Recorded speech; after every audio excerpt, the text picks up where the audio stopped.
Hello, good morning, good afternoon, and good evening. Depends on where you are watching me from. We are going to be starting right away now. While others join us, they will be able to continue from where we are. And remember, this section is being recorded, so we can send it to you anywhere you are. Thank you for joining us. Those of you that were able to join from Ghana and all of our part of Africa, they are joining us from. Thank you so much. This is the Teachers Development Network. We're presenting to you the third in series of the in-house continuous professional development course. This course is designed to make sure teachers are up to date with current realities in the teaching profession. And so if you are a teacher, you know a teacher, kindly share this video with them so that they can be able to come on board and get themselves aligned with current realities. So once again, this is a Teachers Development Network. My name is Omokhomion, and I'm the anchor for today, taking you on this part of training. Let's dive into the work quickly. I'm sure you can see my screen. All right, then our topic for today is continuous assessment, key to reducing failure rates in learners. Continuous assessment, key to reducing failure rates in learners. My name is Omokhomion again, and I'm presenting for the Teachers Development Network. Now, the course outline we're going to be looking at today is going to be, we're going to look at definitions, the concept, characteristics, and importantly, we're going to look at the rules. There are rules. That's one thing you must understand as a teacher. There are rules, and you must follow these rules. You must imbibe these rules. So look at the rules, then look at the tools you need. Without these tools, you cannot assess properly well. You cannot. Then the goal of the assessment, what do you have in mind? What are you thinking of when you want to do this assessment? Then of course the procedures. I'm going to look at the procedure, how it's done, the best practices, how it's done in other clients, and how you can also adapt in doing yours very, very well. All right, now let's jump into it now. The definition of continuous assessment. According to the Federal Ministry of Education, Science and Technology, far back 1985, it was defined as a mechanism. Remember, it's not just an act, it's a mechanism, meaning it has series of actions. It's a mechanism, it has other components, whereby the final grading of a child, of a student, of a learner in the three domains, cognitive, affective, and psychomotor of behavior, takes account all the performance of that learner during a given period of schooling. Such an assessment involves the use of great varieties of modes of evaluation. Sorry, I'm sure you can hear me now. Thank you very much. Sorry, let me share my screen again so that you can pick up. All right, so we are back now. Sorry for the break, network constraint. All right, like I said, that's such an assessment involves the use of great varieties of modes for the evaluation of and guiding and improving the learning on performance of the student. Now, what we are saying here is that continuous assessment is not a one-off thing. No, it's a process. And the goal of this process is for the purpose of guiding and improvement. You see where the topic came from. So we want to see how we can use it to improve. That's the goal. That's the original intentions. That's the foundational reason why continuous assessment was, the idea came into teaching and learning. So we want to look at how can we now use it. How are you going to be able to use it in English, in mathematics, in physics, in reading, in literacy? How do you use continuous assessment to improve, to make the learning performance of your student better? That's why we are here. Now, just a minute. I'm sure you can see my screen. All right. Now, the concept, this idea, it's the continuous assessment is regular assessment, not just one of assessments of the learning performance related to a course module, and that is separate from examination and accompanied by regular feedback and hinged on improving the process of the learning of the learner. That's the point. So regular feedback is key. It's important in continuous assessment. And you see, this is hinged on the reason is for improvements. So that's just it. You must understand that facts basically well. Again, continuous assessment can take various forms depending on the final objectives and competencies of you, the teacher. So we want to develop you to grow you so that you can be able to understand those various competencies that are required in continuous assessment. Okay, what are the characteristics of continuous assessment? How will I know I'm doing continuous assessment? Number one, continuous assessment is not a one-off thing. No, it is continuous in nature. It is continuous. You keep doing it. You keep doing it. That's continuous assessment. Number two, it is holistic. Yeah, holistic. It caters for all domains of knowledge. It is holistic. Number three, it is systemic. That is, there's a system, there's a procedure. It's not just a zigzag approach. It's not just a scattered approach. You just do it anyhow you like. You dash to class anytime. I want to do continuous assessment. No, it is something planned. It is something you follow the rule. There's a regimented approach to it. Yes, very important. That as teachers, you all know that fact. Then it is guidance oriented. That's the goal. Because we are told that when the goal is not known, abuse is inevitable. So if you don't know the goal, if you don't align with the goal, you are bound to abuse it. And that's what most of us are doing, teachers today. We are abusing these all-important instruments we can use to improve our learners' performance. So let's work on it. Now, the next thing is, I've told you already, is goal-oriented. Yes, very important. Then it is cumulative in nature. Yesterday, performance should count for today. It's not that because the child failed today, then he failed the whole program. No. How has it performed? The child passing today doesn't mean we'll pass the whole course. No. How has it been? You cumulate it, will bring up all the past, performance of the child into account as we are looking at this course. That's very important. The next thing is the rule. There are 5 rules that must guide effective assessments. If you are a teacher, you want to do an effective continuous assessment, 5 rules must guide it. Sorry, 4 rules. 4, there are 4. Yes, I've proposed 4 rules. Number 1 is the rule of critical thinking. Does your continuous assessment, does it elicit critical thinking? Does it make the student to think? Does it make them to go beyond their normal?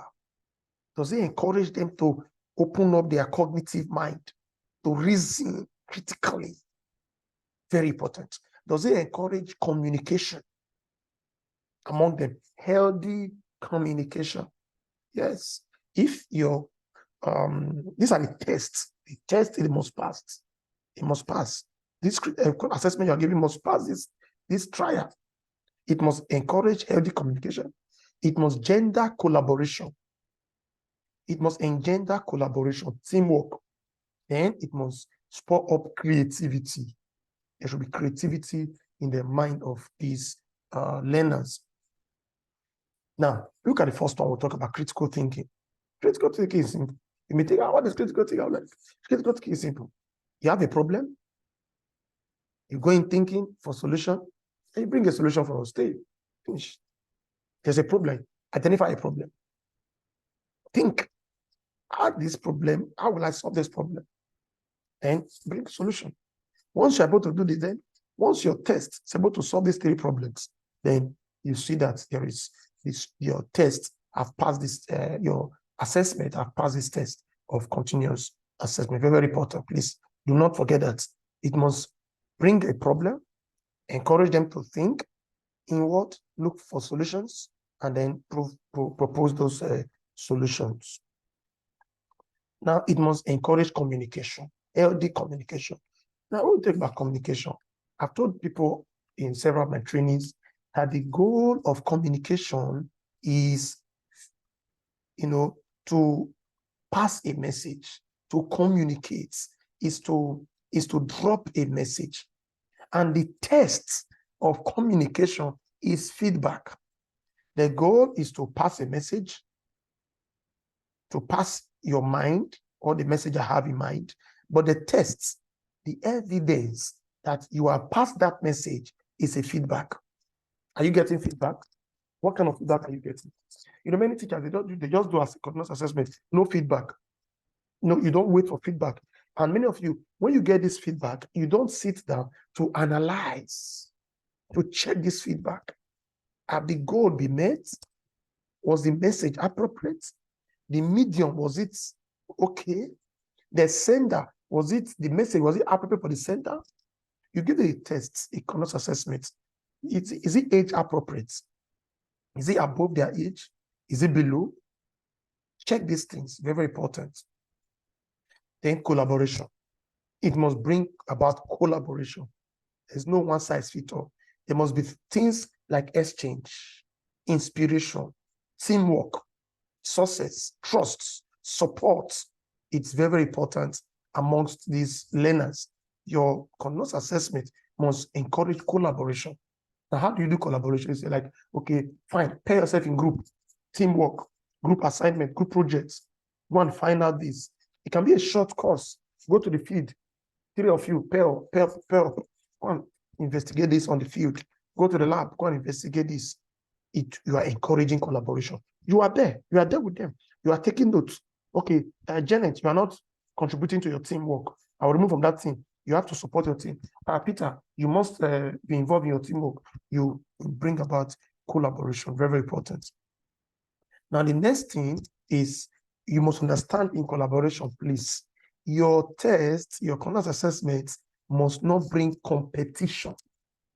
It must eliminate all forms of competition. You're not going to publish, Janet is far better than everybody in this class. Peter is the best. No. It is collaboration. It is together. It is not everybody striving for their own cause. No. It is teamwork. Working together to achieve a goal. Don't make anybody the god of your class, please. Very important. Teachers, do not make any single boy or girl a god in your class. If you kill that person prematurely in the academics, that person will go obsolete very soon because he or she will feel, well, I'm a god, I'm already best in my class. Auntie and uncle, they carry me on their head. And so because of that, I just do what I like. That person will drop drastically. Let it be a teamwork. Let Peter know he needs Janet. Let Janet know he needs Camilla. Let Pamela know he needs James. Let them work together as a team. Then, of course, it must bring creativity. You must make them innovative. Don't just give them everything they want. Don't drop everything on their table. Somebody said, and I quote, a teacher shows you where to look, but doesn't tell you what to see. Yes, think of it. A teacher, he shows you, look in this direction, but what you will see is your problem. That's creativity. What you will see, it's completely a function of your mind. It doesn't have any business with the teacher. That's the problem. You are on your own. Go and think. It will guide you. Look this direction. But what you see, it's your own. That's encourage ideas, creativity, thinking outside the box. Don't lock them in the box and say, you must give it back to me verbatim, the way I gave you. No. I told you to discuss the story of the man that found the river Niger. And then you are expecting them to start from the first word you gave them and end at the last word you gave them. No. Let them also think. Probably they've had extra stories that you don't have. Probably they have other perspectives. Reason along their lives. It's very important. All right, what are the tools you need? How do you conduct continuous assessments? There are several tools you can adopt. Now, these tools are dependent on the goal and are dependent on the aspect of you want to test, aspect of learning you want to test. You want to test the cognitive, the affective, the psychomotor. Please understand, continuous assessment caters for the three domains of learning. You must test for these three domains, but your tool you want to use will determine the one you will. From this table, you will see very clearly that projects and assignments caters for the three domains of learning. And that is very important. Yes. Projects, assignments, caters for the three domains of learning. Well, let's go through the tools. You have the tests there. You can give short tests. Just, 5 questions, 2 questions, 3 questions. Just come to class. Write it there. Test.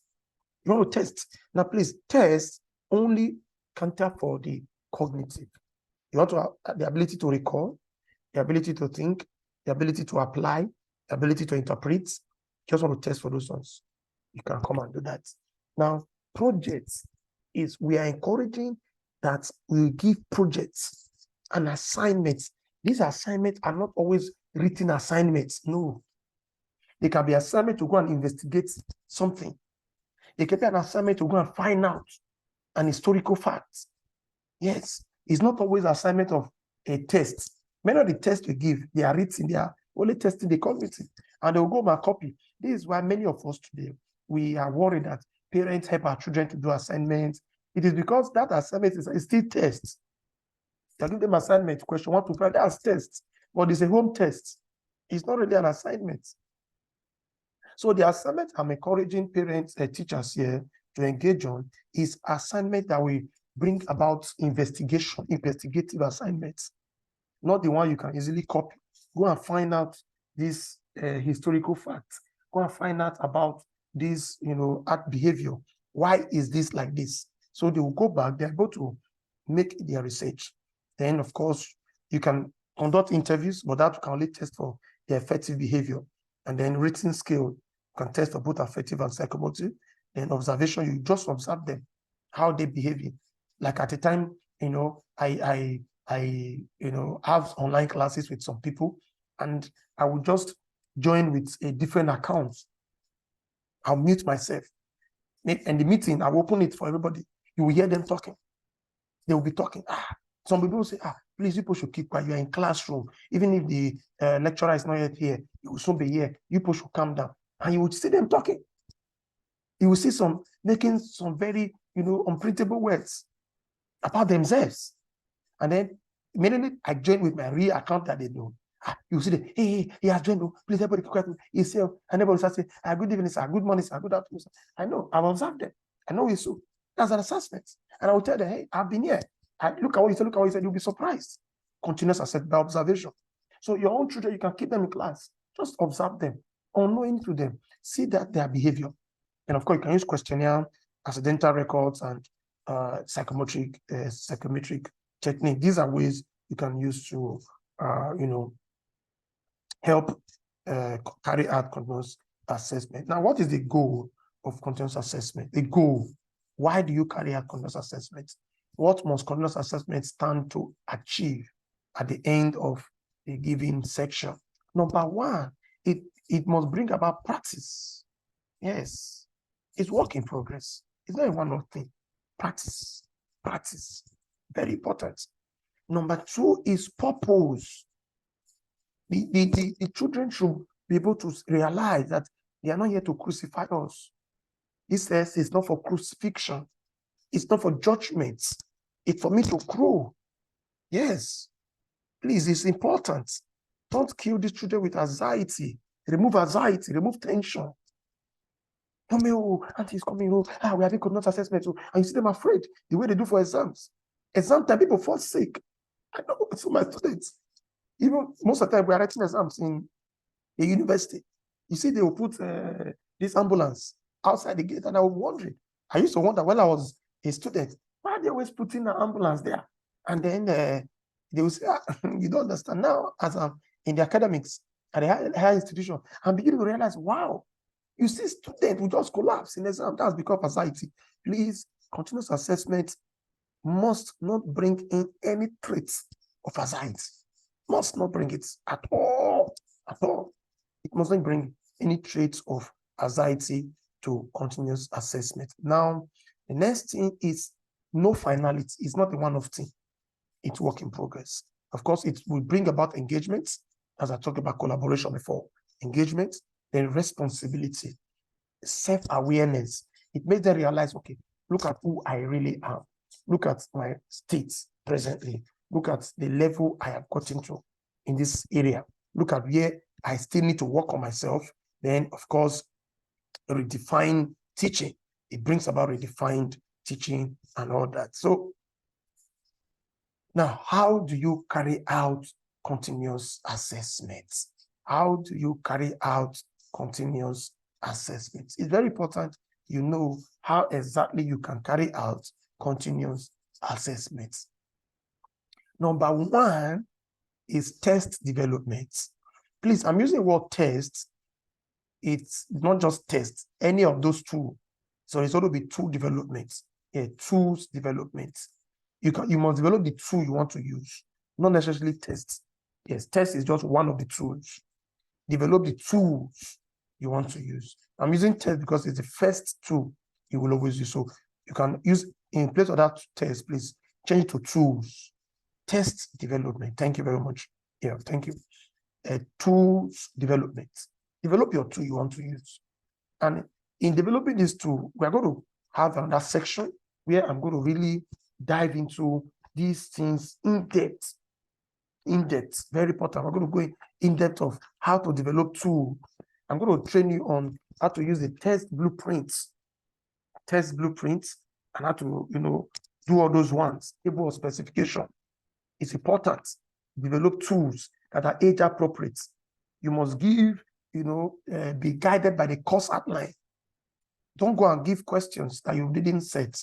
Give them project. Maybe you are, for instance, you're a mathematics teacher.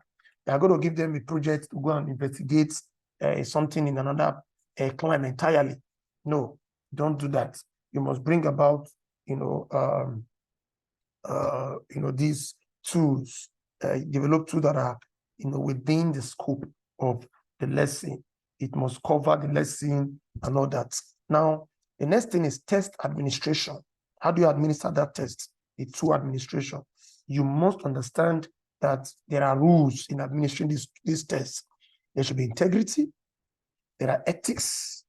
Yes, integrity, ethics that must be imbibed in administering these tests. Very important. We're going to go into details of this in our next section. The grading. Give gradings is important. Test reporting. How do you report these tests? You must have a good reporting system in your school. If you don't have one, let me know. I'll develop one for you. Test analysis, analyzing your tests. Then test presentation, presenting your score to your supervisors. Now we're going to continue from here in the next section.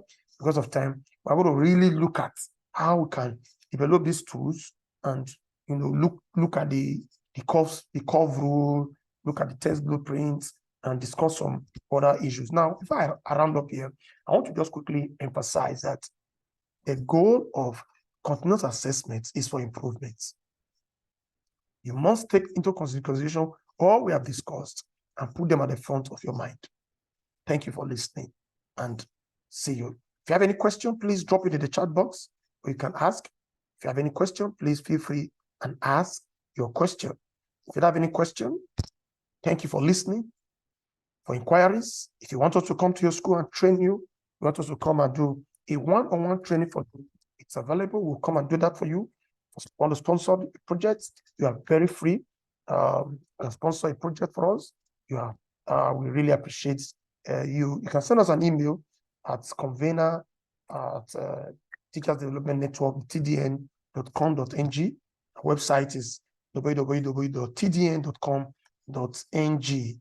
And the phone number is there on your screen, 080 +234 803478 2650 +234 803478 2650. If you have any question, please feel free, reach out to us, and then we'll be more than glad to have you. When we come your way, same time again, have a nice day and see you. Thank you.